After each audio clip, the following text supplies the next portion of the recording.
Salut, moi je suis Julie, nomadique bernique. Je suis d'origine bretonne, digital nomade depuis 2 ans et demi bientôt. Je suis partie en famille avec mon fils et mon mari. On a décidé de quitter la région parisienne, on habitait à Montreuil, pour voyager, pour se lancer dans des nouvelles activités professionnelles. Et puis, donc c'était une aventure familiale avec l'école à la maison pour notre fils. Quand on est parti, il avait 9 ans. Donc voilà, professionnellement, en fait, je suis community manager et rédactrice web. Après avoir travaillé pendant une dizaine d'années dans une agence de publicité à Paris.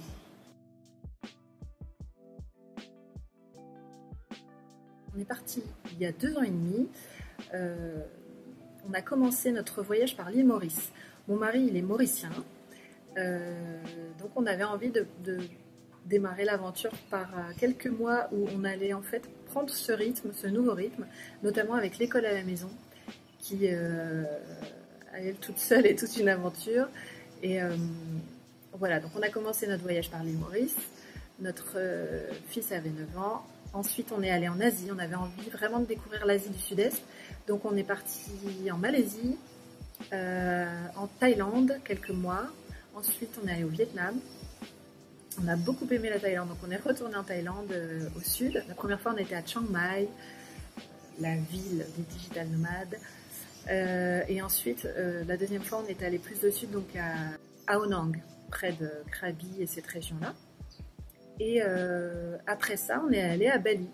En fait, on était au mois de juin 2018 et s'est posé la question pour notre fils, est-ce qu'on continue l'école à la maison ou est-ce qu'on l'inscrit dans une école à Bali? Pourquoi? Parce qu'en fait, c'était compliqué l'école à la maison. Moi, je m'étais beaucoup renseignée avant de partir. Je pensais que ça allait rouler.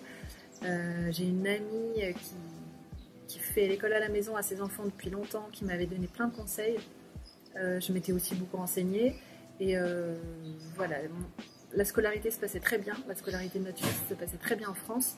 Donc on partait confiant. Mais ça s'est avéré plus difficile que prévu. Voilà, donc on a visité des écoles à Bali et on a décidé de s'installer à Bali.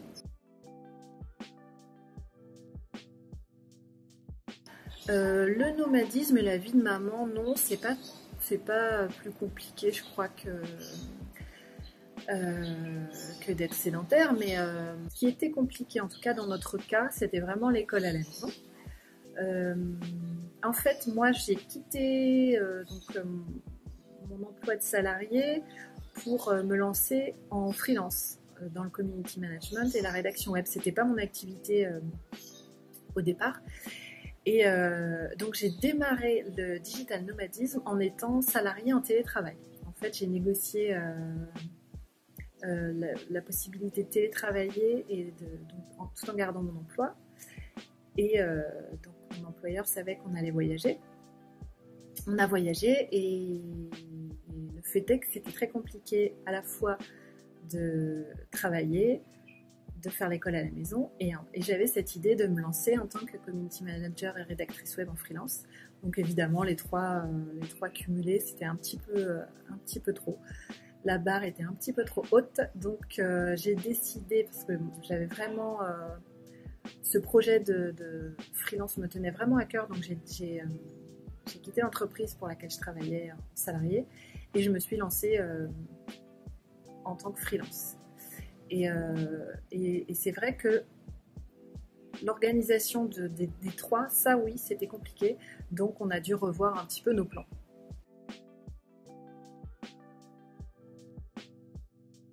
Donc j'ai demandé à mon fils s'il voulait répondre à ces questions, mais il est un peu timide, il n'a pas osé passer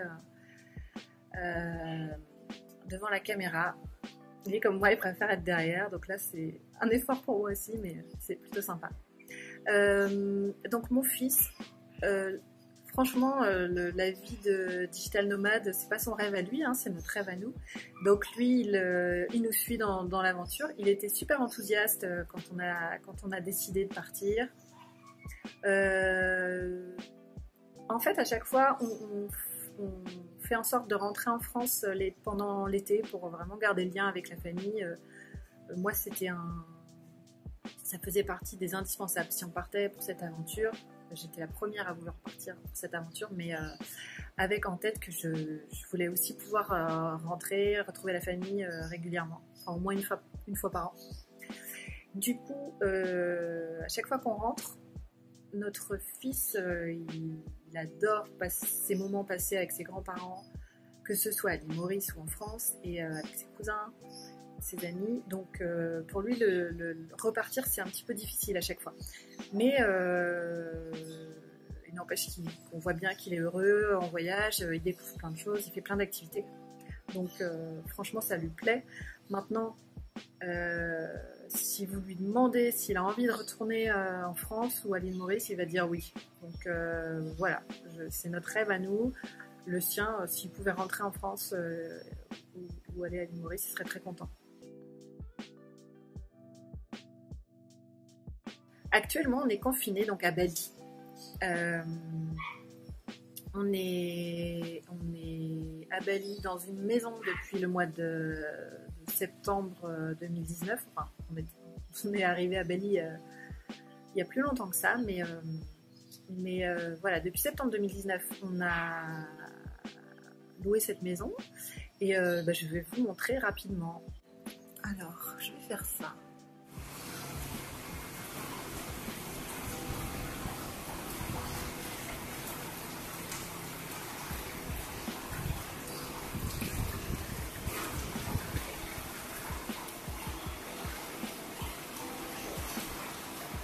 Voilà pour notre lieu de confinement. Donc en fait, c'est une petite villa qu'on a louée pour nous trois. Il y a 2 chambres et puis un espace salon, cuisine ouvert sur l'extérieur. Donc il y a pire hein, comme lieu de confinement. Franchement, on est vraiment bien, on n'est pas à plaindre. Après, à Bali, il n'y a pas de confinement strict comme il y a pu avoir en France. On peut sortir, on n'a pas besoin d'attestation pour sortir. Maintenant, tout est fermé, donc les écoles sont fermées. Donc nous qui voulions que notre fils aille à l'école, bon, bah là, ça fait 2 mois qu'il est retour à école à la maison. Mais bon, c'est assez différent parce que son prof lui envoie les cours, il fait des zooms avec sa classe, avec son prof, il a des choses à faire et il est beaucoup plus autonome que quand c'était nous qui étions les profs entre guillemets, donc ça se passe plutôt bien.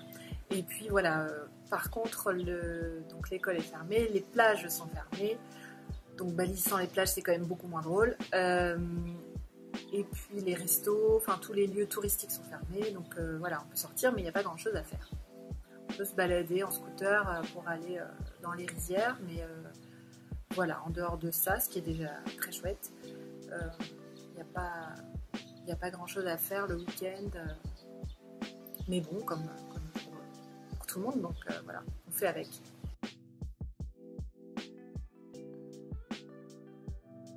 On a pris le rythme. Au départ, c'était un peu, disons que ce qu'on recherchait, c'est-à-dire un petit peu de temps pour travailler efficacement sur nos projets pro.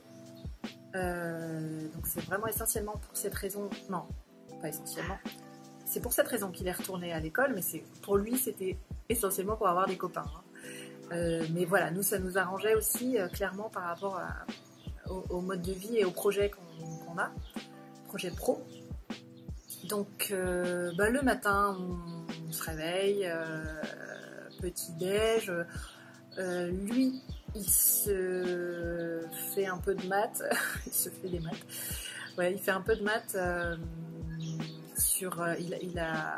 le problème c'est qu'il monopolise pas mal nos ordis, enfin un de nos ordis, donc on se partage les écrans. Il a une application sur laquelle il fait des maths, il a une application sur laquelle il fait de l'anglais. En général, il a un Zoom en fin de matinée avec son prof et sa classe. Et puis, voilà, on mange, on s'y remet un peu l'après-midi. Et voilà, l'après-midi, c'est un peu plus cool pour lui. En tout cas, il fait un peu, après, il joue un peu. Et il va à la piscine. En fin de journée, on essaye de se faire une petite session de sport. Donc, aquagym, hein, ou alors un peu de sport On peut, jusqu'ici, on allait courir. Moi, j'ai eu une petite... bon, c'est pas une mésaventure, mais la dernière fois que je suis allée courir, il y a 2 gars qui m'ont dit Corona, Corona. Donc, bon, c'est que le Corona est venu à Bali par les touristes. Donc, enfin, par les touristes. Oui. C'est comme ça que le virus est entré à Bali, a priori. Donc, c'est vraiment la première fois et la seule fois où ça m'est arrivé qu'on me dise ça, Corona. Enfin, ça veut pas dire grand chose non plus, hein, mais c'était pas forcément agréable. Je me suis sentie un peu visée, ce qui était le but sûrement. Et donc courir avec un masque, c'est vraiment pas facile. Courir avec un masque, c'est la syncope à peu près assurée. Donc j'ai arrêté de courir. Et on est plus sur des activités du coup à la maison. Voilà, aquagym, sport en vidéo, etc.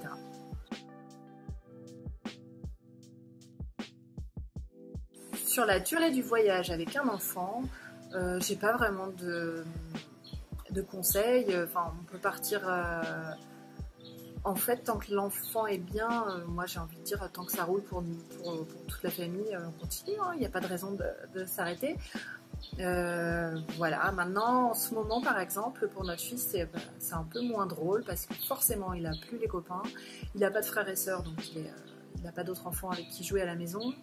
Il peut plus faire ses activités, donc il faisait pas mal d'activités, du surf, de l'escalade, du taekwondo. Il s'est mis au taekwondo et donc là tout est arrêté. Donc franchement, il tourne en rond, il s'ennuie pas trop, mais quand même c'est toujours les mêmes activités. Il lit énormément, heureusement, mais bon, voilà.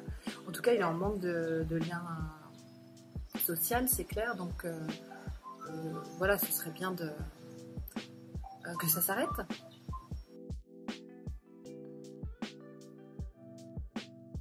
Alors moi, mon meilleur souvenir en tant que digital nomade,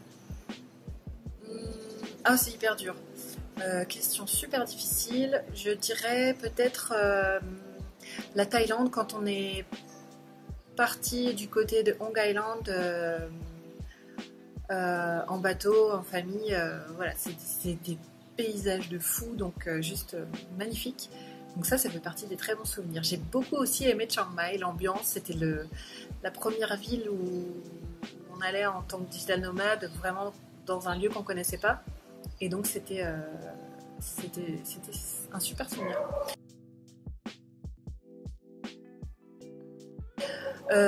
Pire souvenir, j'en ai pas vraiment. En fait, on a vachement de chance parce qu'on n'a eu aucun problème de santé, aucune galère, enfin aucune grosse galère, donc je me souviens en tout cas. Donc jusqu'ici, voilà, on touche du bois. Et j'ai posé la question à mon fils. Donc, son meilleur souvenir pour lui, c'était quand on est allé à l'île Maurice. C'est un message, je crois qu'il veut y retourner. Et donc avec la famille, parce que mon mari est mauricien, donc il y a toute sa famille vit, il a ses cousins et ses cousines, donc il aime beaucoup y passer du temps aussi. Et pour lui, le pire souvenir, il m'a dit, c'est maintenant, c'est là, c'est en ce moment, c'est coronavirus, bloqué à la maison. Et en fait, ce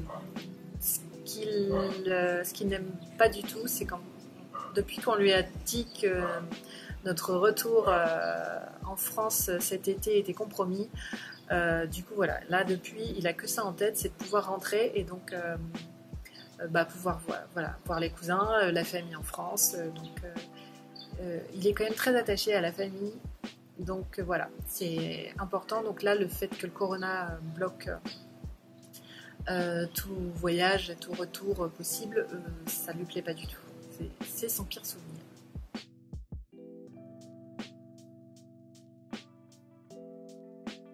Oh là là, est-ce que j'ai un conseil à donner aux parents qui veulent être digital nomades ?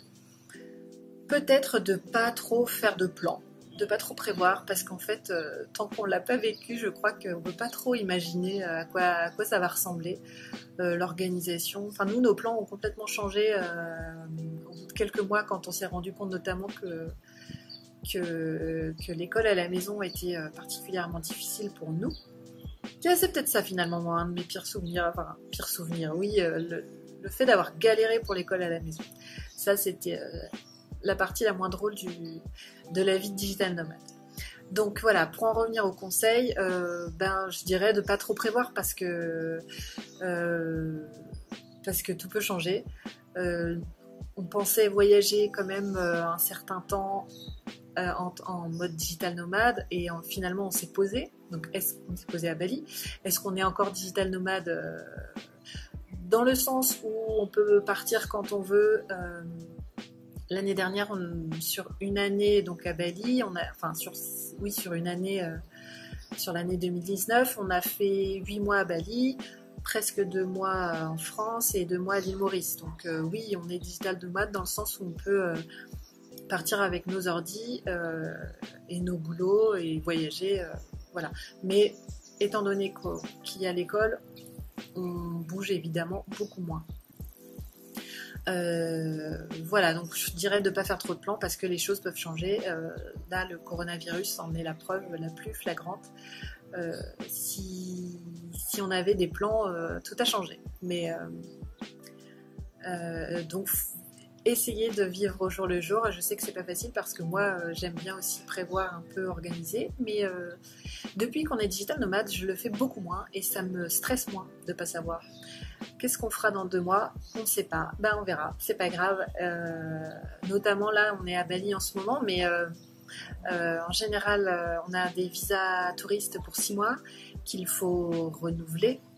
Là, on peut pas le renouveler dans le sens où on peut pas quitter le pays. Donc, pour l'instant, l'Indonésie accepte qu'on reste et prolonge du coup de fait les visas touristiques. Mais si à un moment ils nous disent qu'il faut partir, quand les vols vont reprendre, les vols internationaux vont reprendre, ils vont peut-être nous dire non, voilà, le visa touriste est fini, maintenant faut partir. Et pour l'instant, en fait, ils délivrent plus de visa. Donc, est-ce qu'on pourra peut-être pas forcément revenir à Bali? Donc, eh bien, on verra. Mais on trouvera toujours un coin pour nous accueillir, j'espère. Non, mais je suis confiante, je me fais pas de soucis là-dessus.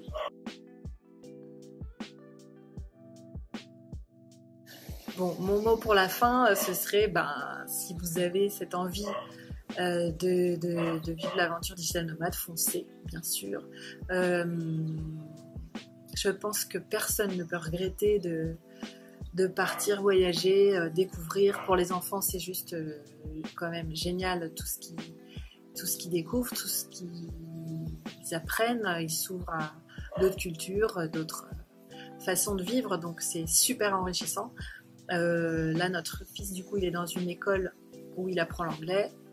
Donc, ça fait 2 ans qu'il pratique l'anglais à l'école. Et voilà, pour lui, c'est hyper enrichissant. Je pense que l'expérience est géniale. Évidemment, il s'en rend pas forcément compte. Mais quoique, il a 12 ans maintenant, il commence à s'en rendre compte aussi. Même si, voilà, comme je le disais, c'est notre aventure, pas forcément celle que lui souhaite vivre, il en a d'autres. Et voilà.